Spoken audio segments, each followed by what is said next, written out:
Ian, good to see you, sir. Good to see you as well, Councillor. How are you? I'm doing fine, sir. How about yourself? Doing well. Good. You have 5 minutes. Great, thank you. I have my timer going now. Hi, Council, and everyone else here. I'm Ian Borsuk, the Interim Executive Director at Environment Hamilton. And today I'm going to use my 5 minutes to highlight a few pieces that we think are worthy of some strong consideration for the 2023 budget. And then I'll have some general comments about the budgetary process as well.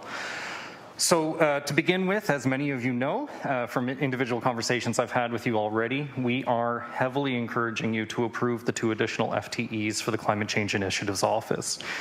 At this point, after many years of delegations to some of you, and some of you who've heard me before the last election, before you joined this council, that is an incredibly important piece of the city addressing the climate crisis.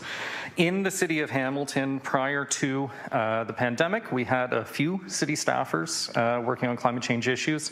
And then during the pandemic, after the climate emergency was declared by the previous term of council, those staff were redeployed to respond to the pandemic. As far as I can tell, other major municipalities did not redeploy climate change staff, and work continued through the pandemic. Work did continue through the pandemic on the climate change action strategy for the city of Hamilton, but I can't help but wonder at how much faster and how much more along we could have been on this process if staff were redeployed and if we had full-time staff working on this. With the additional 2 FTEs that are going to be hired, hopefully, with your approval, that would bring us up to 4 full-time equivalents working on climate change issues within that department, which puts us at less staff than what Halton Hills have already hired many years ago. So, with that said, I also want to move on and say that, as has been referenced already, we fully support the Care Fair proposal brought forward by HDLC. We have long advocated for improvements to public transit, as many of you know, and ultimately what we've seen in other municipalities that have taken similar steps, offering free transit to those who are select eligible demographics and the like, has increased ridership and has ultimately reduced car traffic on the road, which is incredibly important. In addition to that, as you've heard, Environment Hamilton is a member of the Just Recovery Coalition. And over the last many years since the pandemic started, we, along with other members within the Just Recovery Coalition, have conducted delegation training workshops. Right now, I think we're at about a half dozen over the course of the last few years. And we've really tried to work on encouraging people to not only support the 126 recommendations in the report that we fully support, but also to get more engaged with local governance. And right now on Public Delegation Day, as I'm standing before you, many of the budget deliberations have already happened. Decisions have already been made. And in a lot of cases, this Public Delegation Day was seen as too late. A little too late, and I definitely appreciate the city adding the additional Public Delegation Day back in November, as they did in previous years. But ultimately, I think what we need to see here is a much more comprehensive way to engage with the public on the budget.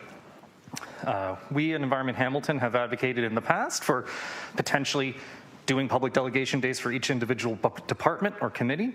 We fully support that as well.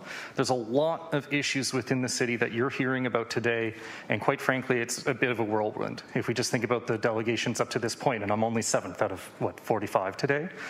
So ultimately, we really strongly encourage you to look at ways that we can improve this process for future years through the rest of this term, be able to really engage with the public on these delegations, and ultimately look at ways that we can have the public really weigh in on the budget and how it's being crafted by you in the city of Hamilton.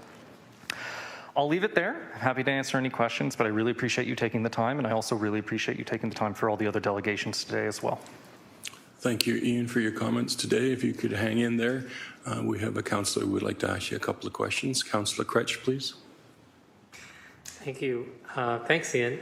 And I have questions about the per capita Halton Hills hiring. I picked that out from what you said and thought, could you maybe expand a little bit about do you think the level of hiring in Halton Hills has had an impact? I mean, if you've observed this at all in terms of what they've been able to respond to and how they've been able to respond and do things. And if you think we had a similar hiring level, we'd be able to do the same here. Just your observations about that, just expanding that piece a little bit more. Thank you, Councillor. Ian, please. Yeah, looking at Halton Hills or looking at other municipalities that have more staff working for a longer period of time on these issues, they're further along with their plans. You know, albeit I don't think there is a gold standard, and some of you have asked me this already in our various individual meetings. I don't think there's a gold standard in Ontario quite yet. There's certainly different aspects that the City of Hamilton is leading on, and there's other aspects where we're certainly lagging behind. The Climate Action Strategy was only just approved at the end of this last term, which was, you know, 3 years after the climate emergency was declared. In a lot of ways, other municipalities of comparable size or smaller had already released those plans. Now, the details of those plans certainly matter, and I think ultimately where we see it as the City of Hamilton is we need those additional staff and more, so then that way we can start adding targets and timelines to the actions in the Climate Action Strategy, because right now we have a very ambitious plan but no real roadmap or plan of how to follow through on that quite yet. Councillor? That's my question. Thanks so much. Thank you, Councillor. Councillor Maureen Wilson, please.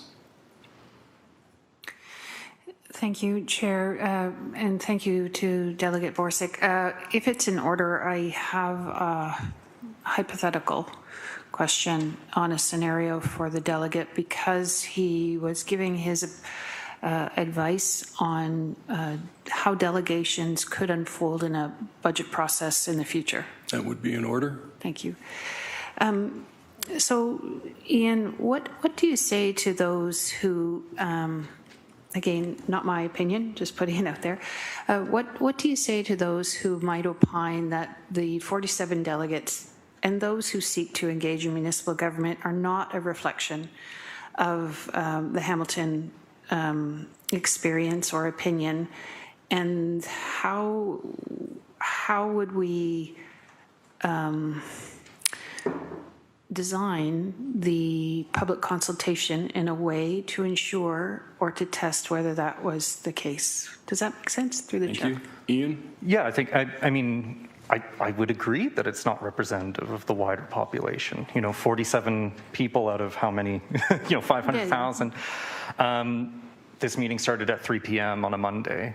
I can afford to be here. The others who are here, I can't speak to individual lived experience, but I know from previous meetings, people make sacrifices to attend these meetings to delegate to council.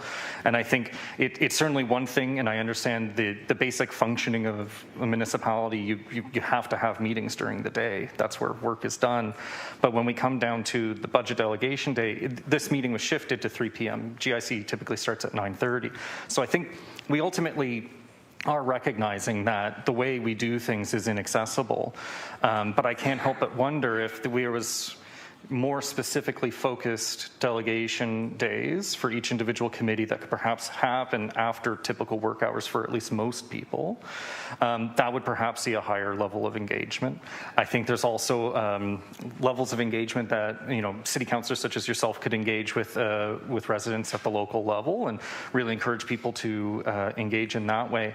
But ultimately, at the end of the day, if you're working today, you can't delegate. And I think, ultimately there is a perception that letters to council are not as effective as in-person or virtual delegations, which, I think politically probably is pretty relevant. You and I are talking right now, and, I don't know if you've read any of the letters that were submitted. So ultimately, at the end of the day, I think there could be a lot of other efforts taken that would ultimately require more resources and staff time from the City of Hamilton. But I think if we're going to be having this debate about what's representative of the city and which direction are we going with this budget, I think there could be more done to actually ensure that reflection is accurate.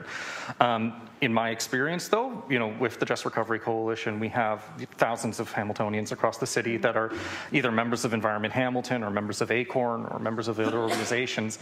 And, quite frankly, I don't think that we as the Just Recovery Coalition or any of the other folks who are delegating today aren't unrepresentative, but I definitely think it's a valid question to ask, and until we put in some more effort to actually answer that question, it will remain something that can conveniently be trotted out potentially, but it will remain unanswered. Thank you. Councillor, do you have a supplemental? No, I would just like to thank the delegate for the thoughtfulness in his response. Thank you. Thank you. Any further questions? Seeing none, Ian, thank you again. It's nice to see you again. The next speaker is Emily Scherzinger, respecting the 2023 police budget. This is an in-person delegation.